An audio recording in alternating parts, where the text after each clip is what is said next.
The Sherpa of South Africa's G20 presidency and Director General of the Department of International Relations and Cooperation, Zane Dangor, says both South Africa and the United States want the handover of the G20 presidency to be a low-key affair. It will probably be done by a senior official from Dirco to the U.S. diplomatic representative at the department's offices in Pretoria on Tuesday.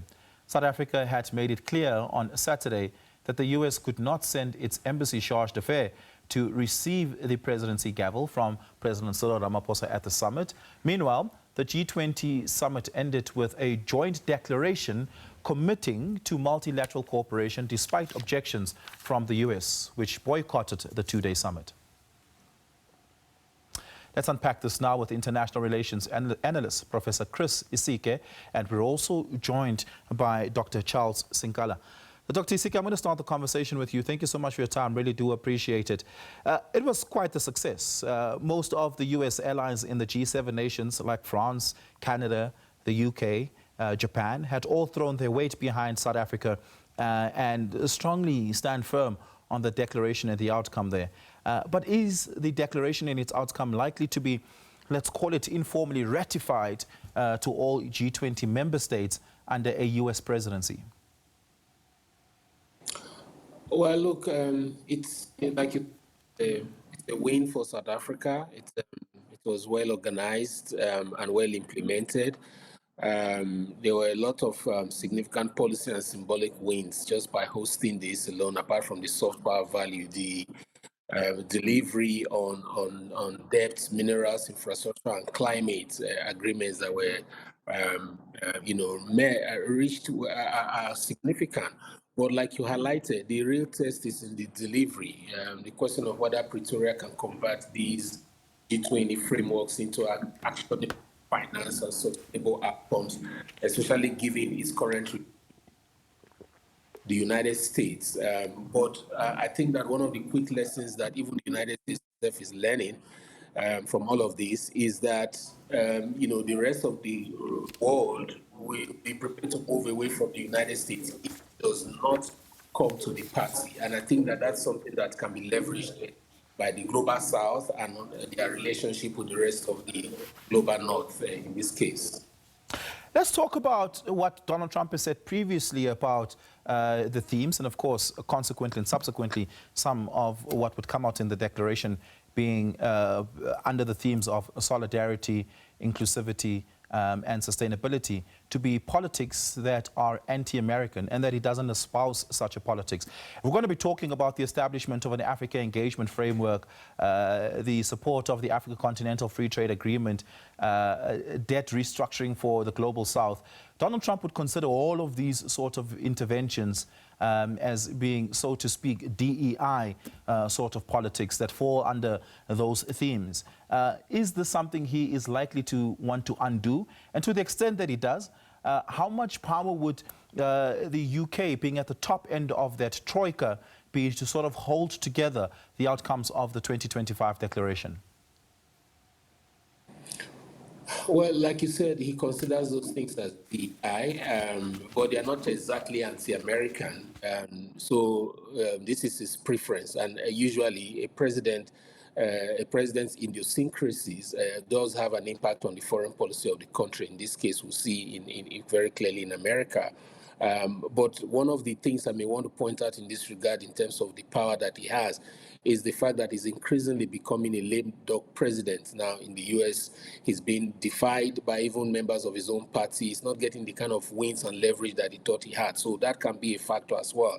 The United Kingdom being the next host after the US, important party to the Troika, will not exactly play to America's tune on all of these issues, because the UK believes firmly in some of these values of solidarity, equality, and multilateralism.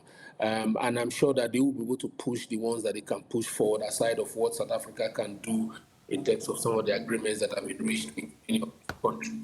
It would have been really good if South Africa, on behalf of Africa, for example, was able to tie some of these agreements to critical minerals. That would have been able to give us a hand, to force through some of these agreements that the declaration showed.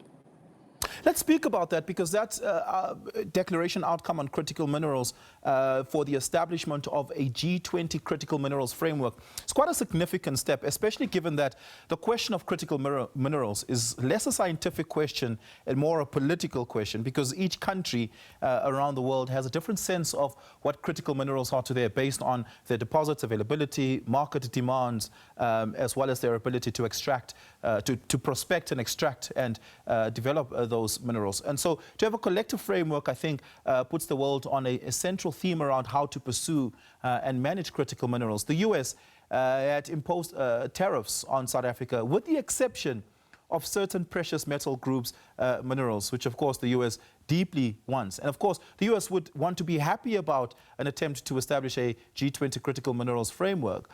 Do you see Trump being proactive in steering that forward? Well, he could, because he's interested in critical minerals. And apart from this critical minerals framework of the G20, which supports, countries that are rich in these minerals, many of which are in Africa, to move up the value chain. The South African president was very particular about, beneficiation and adding local value. This is very important for the continent. But one of the things that I think would help us even more, and I'm talking Africa now, would be having a common African position on critical minerals, specifically with the United States, an Africa-US strategy, if you like, on critical minerals. And that's one of the things that my center is currently engaged in research in doing, so that we can have that common position that can tie to this G20 critical minerals framework. And then in that kind of situation, it will be very difficult for anyone, including the President of the United States, to simply deviate. But given his interest in minerals, I think he will want to play ball if we can negotiate as a group and from a position of strength. But that would mean that the African continent would themselves need to reach consensus. Minister Mantashe hosts his counterparts across the continent every year at a gathering in Cape Town every February. Yet, despite that, there isn't a single uniform framework across the continent around what critical minerals are. And that's really sad. And I think that Africa needs to understand that as individual countries, we will simply be cherry-picked by superpowers, not just the United States, it's China, it's Russia, and even middle powers that are interested in these minerals. We need to develop a common African position on them. We've been very good at developing a common African position on a number of issues, which we have managed to follow through, right? So I think that the next thing we should be doing, apart from the one we've done now on digitalization and AI, is the critical minerals. Otherwise, we will simply be knocked one against the other, like our previous minerals, and the West will get it and dictate the price, and will just become marginal players as always. Yeah, taking place right now in Luanda is the AU-EU Summit, which of course takes place with all of the declaration points being top of mind from the G20. How much is that momentum important for the engagement taking place in Luanda right now to build the sort of drive, catalytic force that we need for the implementation of some of the resolutions? Well, if we go there as a group, as a continent, even if represented by major critical mineral countries in the continent, we would be able to achieve something significant. And I think that what Europe is doing is taking advantage of the absence of the United States, especially from the G20, and the kind of relationship that is beginning to develop between Europe and Africa. It's a momentum we should ride on, but it will be meaningless if we go there each as a foreign policy, having a specific foreign policy interest that doesn't align to the bigger picture of having a common position. And I think that that's what we must do, and play even everyone that is interested like a beautiful bride to get the best deal on offer from any of the parties that are interested, and that should also include the United States. And thankfully, critical minerals is a language that Mr. Trump understands. Yeah, we're going to have to leave it there. Thank you so much for your time, Chris. Really do appreciate it. Dr. Chris Isike, who is at the Africa Center for the Studies on the United States of America at the University of Pretoria.